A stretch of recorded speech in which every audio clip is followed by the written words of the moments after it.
Today is a dark day. Today is a dark day, guys.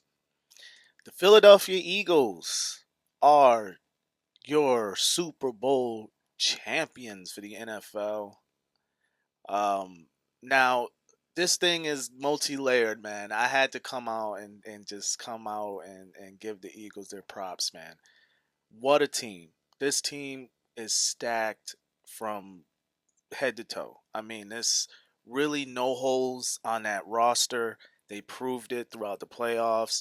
And for the doubters, I will include myself, they proved it during the Super Bowl. There was no more excuses about refs and all this other crap. What you seen last night was utter dominance. You seen one team that was clearly better than the other team. No refs, no nothing. You that's how you beat a champion, by the way. For those people out there who kept whining and complaining about the Chiefs and their victories and how they won and trying to include the refs, which is absolutely insane. Like, we forgot the dominance of the Patriots for like 20 years. Like, we forgot that. Like, that just completely disappeared somehow. Like, the Patriots were actually caught cheating. We forgot. Yeah, I guess we forgot. You know why? Because we're a sports nation who hate winners.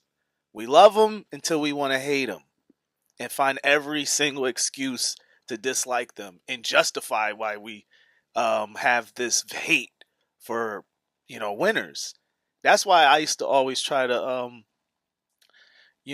defend the Chiefs. I'm a Cowboys fan. By the way, I'll get to my Cowboys in a second because I cannot have this Eagles video and not be a precursor to the dark ages that's coming for my Cowboys. And this is why I'm wearing what I'm wearing, because the dark ages are here.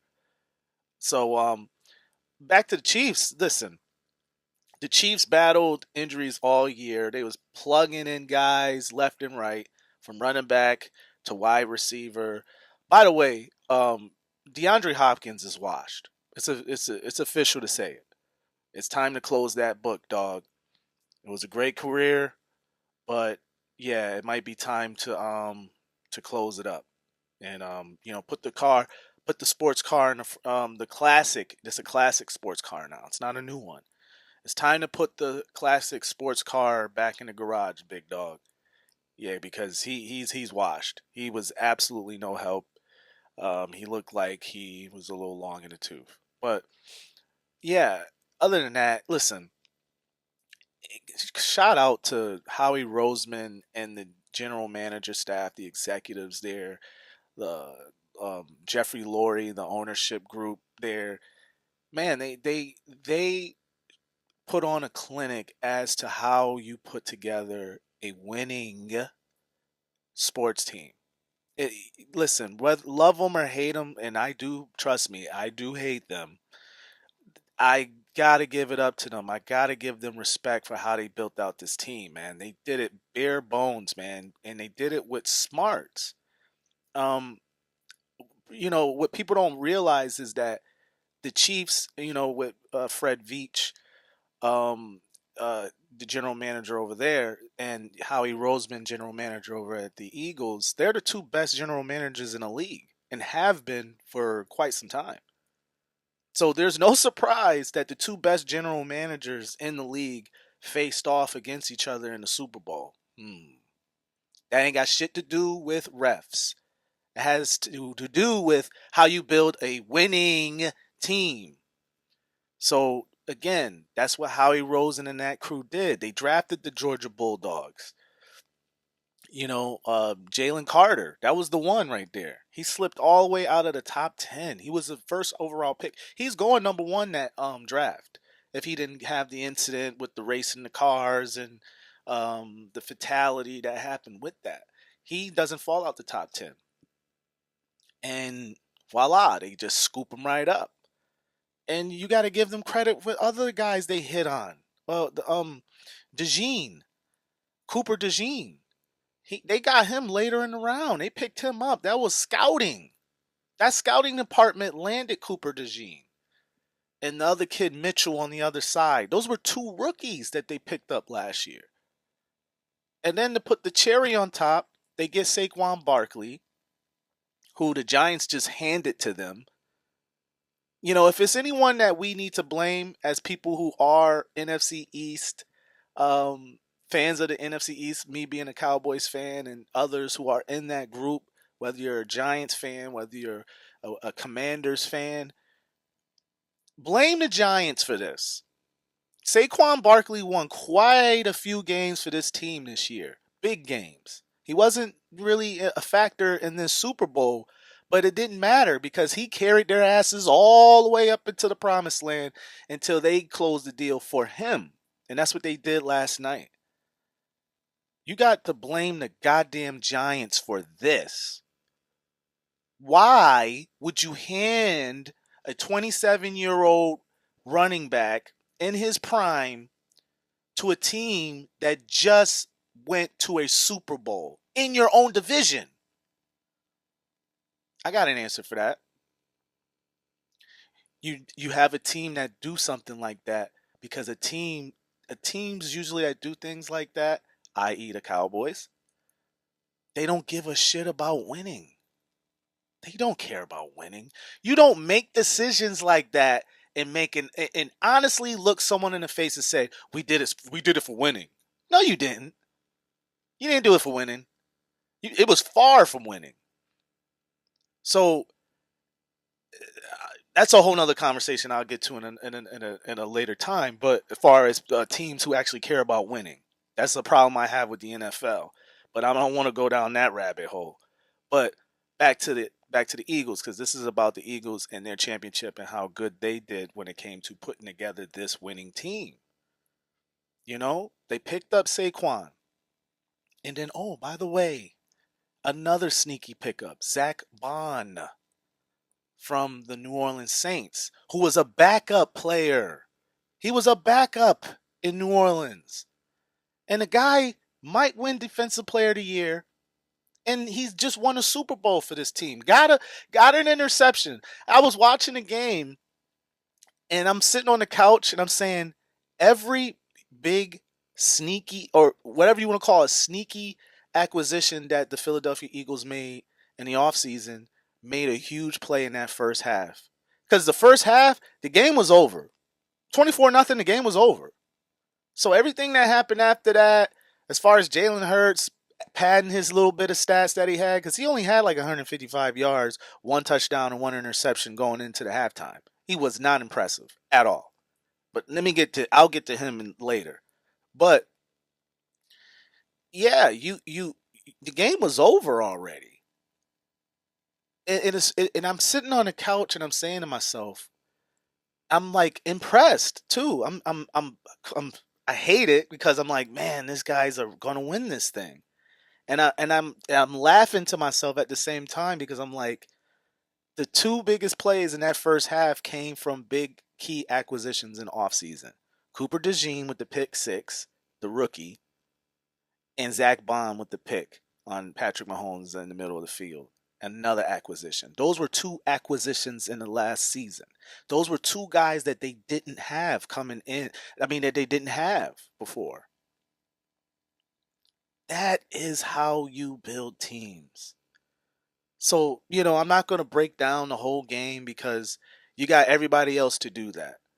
But I just want to focus on the Eagles and say that the Eagles won the Super Bowl in the offseason. That's when they won the Super Bowl. And to see how it all came together, all the pieces, they built the team around Jalen Hurts' weaknesses. Let's be real.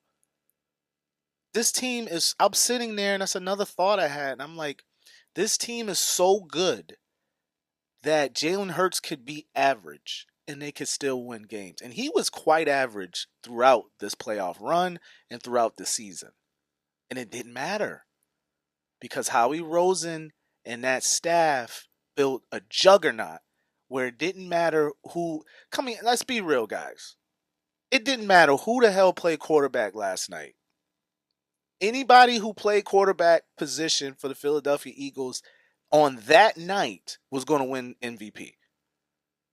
That defense was hellacious. They didn't do one blitz the entire game. It seemed like it, right? It seemed like Pat was running around, so they had to blitz, right? No. They rushed 4 guys the entire game. It reminded me of the Bucks game when Pat was running for his life. Because offensive line they just didn't have enough man behind them to deal with that pass rush. And that's what happened. The better team won. It's okay to say that. We don't have to talk about refs.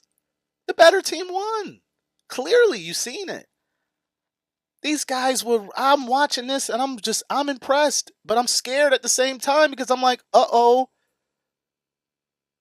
Cowboys, it's over.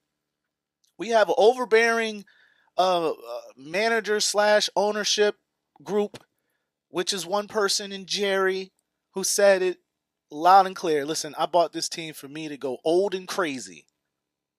He's Jerry Biden now. So we have a couple more years of watching the Commanders get better, because they'll get better. And the Eagles ain't going nowhere. They got kids. All those guys, Jalen Carter's and Cooper DeJean and Mitchell, and even Zach Bond's young. Like, Jalen Hurts is young. Saquon's still young. They're not going nowhere. So, this is the dark ages. Cowboys fans. Now, this is me giving you a conversation, me bringing you in to this tent. Go ahead, sit down on the couch and let me have a conversation with you. Be prepared to watch this, because we got nothing but the dark ages ahead of us until something drastic happens. Whether Jerry steps aside or, God forbid, something else happens, nothing will change. This is what we're going to be. We're going to be seeing this for the next couple years, the next few years. Our division getting better. The Giants is going to get better. They're going to draft a quarterback likely. They're not going to always be a dumpster fire. So where does that leave us as Cowboys fans? So again, Eagles front office, shout out to you guys. That defense, man, that's the best defense in the NFL. That is the best defense in the National Football League right now.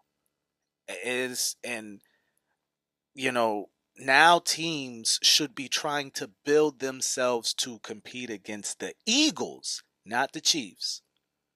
The Eagles is the team. They're the blueprint now that I hope teams who actually care about winning start to mimic and say, hey, we got to build our team from the trenches out.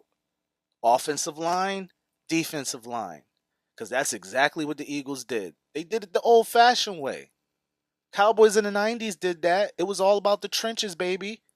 Offensive line, defensive line, and the running game with Emmitt Smith.